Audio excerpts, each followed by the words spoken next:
Roundtable Conference, Toastmaster Hanan Roundtable Conference.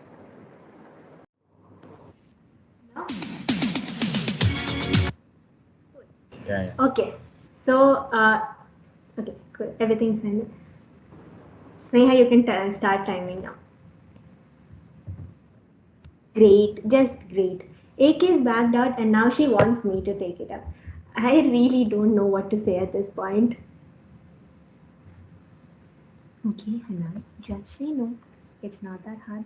You have too much work right now. I mean, yes, that's probably the logical thing to do. I should just say no. But I still do want to help out.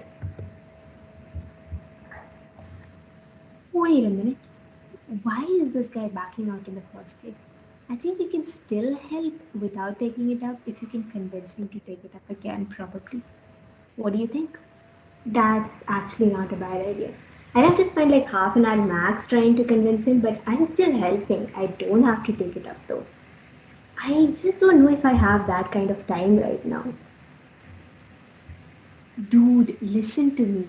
You really don't have that kind of time right now. Let me ask you, when do your CP start? Monday, And how many assignments do you have due tomorrow? 5, How many of those have you started? 0. Okay, fine. You don't have to start attacking me like that. You're really starting to sound like an uncle, okay? I'll tell them I can't take it up and that's the end of it. I think. What do you want now? Come on, dude. We both know you're probably going to procrastinate until the 11th hour on those assignments anyway. And it really looks like the poor kid doesn't have anyone else to ask. Can you not spare 1 hour for her? You know what? Fine. I'm taking it up. Sure. A very good evening, fellow Toastmasters and guests. Today, I want to introduce you to the voices in my head. Character number 1, Maya. She is the sort of person who will not hesitate to tell you no if she has other things on her agenda.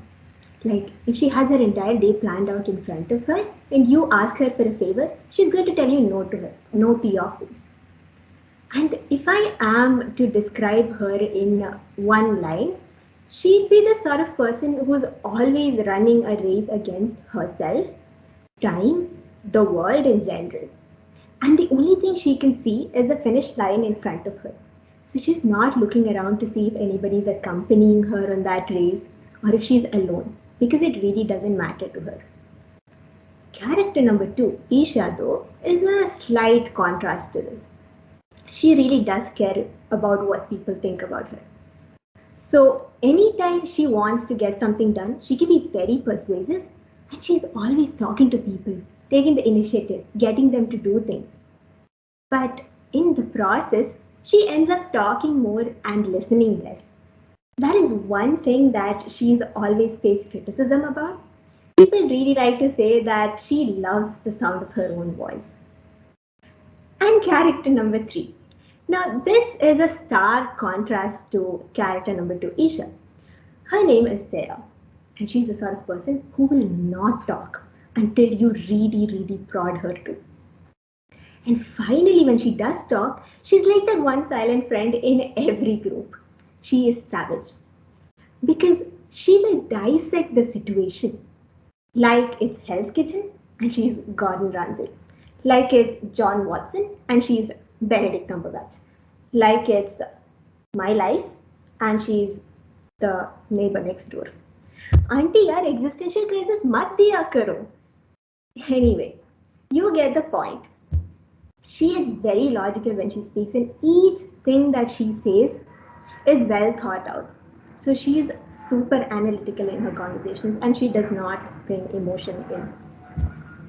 Now you've heard about these 3 characters, but character number 4, Safa, is the real show stealer. Now this madam misses the entire point of the conversation in the first place. She starts them and then she quickly loses track. See, if she's talking to a stranger, she will spend 30 minutes typing out the first message. Should it be hello, Hello, hey, what sounds formal, what sounds more informal? What is the best way to start this conversation? And 30 minutes later, she finally types out that one message and then starts the conversation.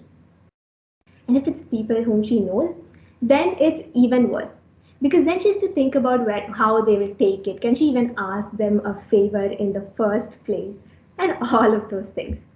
And there too, she takes a lot of time. So she's not really the best communicator, but she's the sort of person whom I'm always turning to in the end. Now, Maya, Isha, Safa, and Sarah always come together and form this entire mess in my head each time I have to take a decision regarding communication.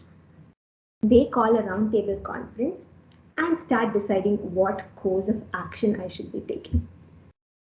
On many days, it's Maya, the direct communicator, who takes the lead. On yet other days, it is Isha, the initiating communicator. On some other days, it's Sarah, but 95% of the time, I'll have to admit it, Safa is the person who convinces me to go her way. So if I'm going to end up doing whatever the other person is asking me in the first place, why do I need to have the roundtable conference in the first place? Right? Well, to be honest, I don't think I can do without these conferences because I cannot keep being supportive all the time. There are times when I need to be Maya, the direct communicator, because my goals are also important, and sometimes I need to put them first, no matter how important the other person is. And other times when I'm in a team, even though I'm an introvert, I need to let Isha take the helm. I need to initiate conversations and get people going. And sometimes I need to analyze the situation at hand. So I have to be Sarah. So although I will be a Safa 95% of the time and she will win these roundtable conferences, the conference itself is important to me in deciding what kind of communication path I should be following in any situation. When did you last have your roundtable conference, dear Modi? Over to you.